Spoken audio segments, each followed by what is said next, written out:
Assalamualaikum warahmatullahi wabarakatuh. Selamat pagi anak-anak. Bagaimana kabarnya hari ini? Semoga kalian sehat selalu. Baik, hari ini sesuai jadwal yaitu mempelajari tentang volume tabung.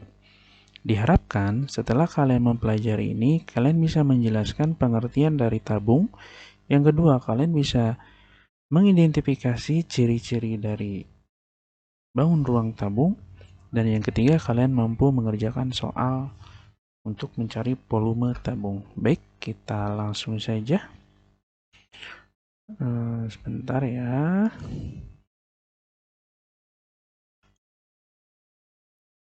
Baik, yang pertama adalah pengertian dari tabung.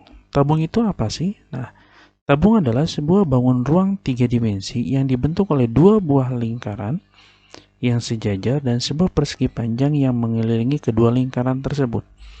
Kalau kalian lihat di sini ada bangun ruang tabung. Tadi disebutkan bahwa tabung itu disusun dari dua buah lingkaran yang sejajar. Ini lingkaran yang pertama bagian atas dan ini bagian alas, dan juga sebuah persegi panjang yang mengelilingi. Nah, ini persegi panjang yang mengelilingi ini dia disebutnya sebagai selimut. Nah, terus ciri-ciri tabung apa saja? Yang pertama mempunyai dua rusuk. Ini 1, 2. Alas dan tutup berbentuk lingkaran. Ini alasnya yang paling bawah. Ini yang paling atas disebut tutup yang berbentuk lingkaran. Dan yang ketiga mempunyai 3 bidang sisi, yaitu bidang alas, ini yang paling bawah, bidang selimut, nih yang tadi yang persegi panjang, yang ini yang menyelimutinya dia disebut selimut, dan yang ketiga adalah bagian penutup atau atap yang ini. Oke. Bagaimana mencari volume tabung? Nah, untuk mencari volume tabung itu sama seperti kita mencari volume prisma, yaitu di luas alas dikali tinggi. Nah, perhatikan. Karena di sini alasnya dia berbentuk lingkaran, maka rumus mencari luas lingkaran itu kan pi kali R pangkat 2. Ini dibacanya pi ya. Pi. Pi dikali R pangkat 2. R di sini adalah jari-jari. Nah, pi ini dia mempunyai nilai. Yang pertama 22/7 atau 3,14. Jadi pi ini dia mempunyai nilai 22/7 atau 3,14. Keterangannya R di sini sebagai jari-jari dan D dia diameter. Jadi sehingga rumus mencari volume tabung adalah pi dikali R pangkat 2 dikali T. T di sini adalah tinggi tabung. Oke, kita coba ke contoh ya. Kita coba ke contoh. Nah, perhatikan. Tadi, pi ya, ini tadi dibacanya pi. Nah, pi ini penggunaannya seperti ini. Pi apabila jari-jari dan tinggi tabung salah satunya bisa dibagi 7, maka gunakan 22/7. Tapi sebaliknya, jika jari-jarinya tidak bisa dibagi, jika jari-jari dan tinggi tabungnya tidak bisa dibagi 7, maka kalian gunakan 3,14. Bapak nanti akan aplikasikan ke contoh. Oke, ini kita langsung ke contoh ya. Kita ke contoh. Ya, kalian nanti ingat nih penggunaan pi ya. Di sini misalkan hitung volume tabung.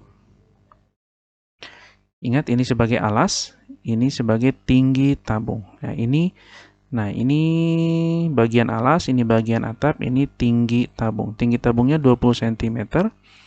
Nah, perhatikan. Tadi ada yang disebut dengan jari-jari diameter. Jari-jari, cirinya nih garis tengah. Apabila dia garis tengahnya cuma setengah, yang titik-titiknya cuma setengah, ini maka dia jari-jari. Karena nanti ada yang titik-titiknya ini full, ya. Full sampai sini.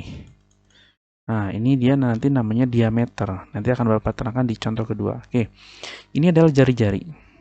Dia bisa di bawah, dia juga bisa di atas. Kalau ingat ya, kalau dia garis putus-putusnya cuma sampai setengah, ini berarti dia jari-jari. Oke, jari-jarinya sudah ada, tingginya sudah ada, kita masukkan. Rumusnya pi, ini dibacanya pi kali R pangkat 2 kali T. Pi-nya, ingat ya, Apabila jari-jari dan tinggi tabung salah satunya bisa dibagi 7, maka pakai 22/7. Nah, pi di sini kita pakai yang mana? Kita pakai yang 22/7. Kenapa? Karena jari-jarinya bisa dibagi dengan 7.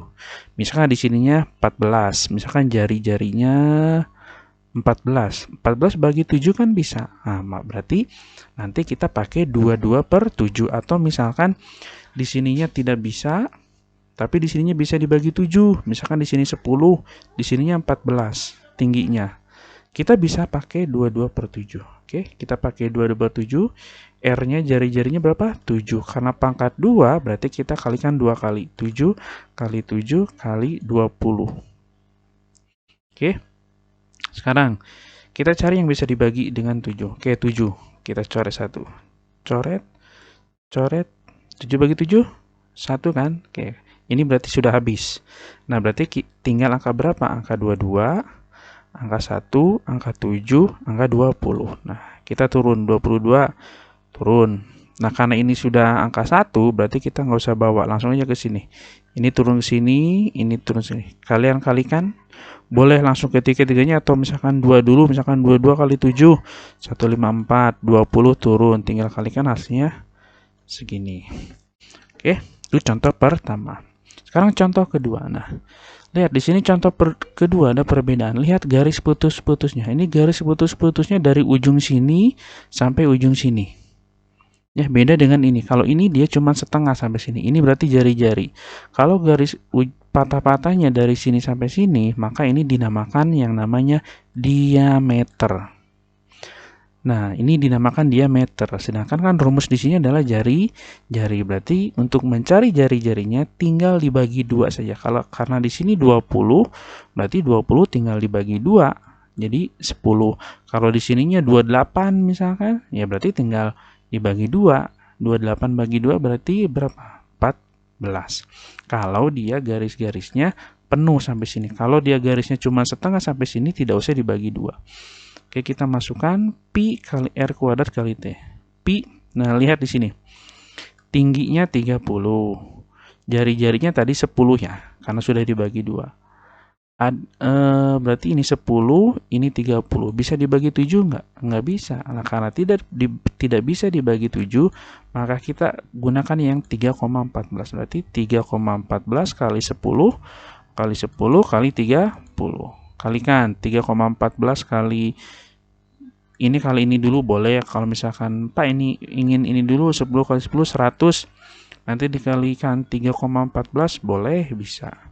Ini 3,14 kali 100 hasilnya 314 dikali 30 turun ke sini dikalikan hasilnya segini. Oke, itu mungkin penjelasan dari Bapak. Bapak yakin kalian bisa ya. Jangan lupa ini ingat-ingat ini ya caranya. Oke, sekian. Wassalamualaikum warahmatullahi wabarakatuh.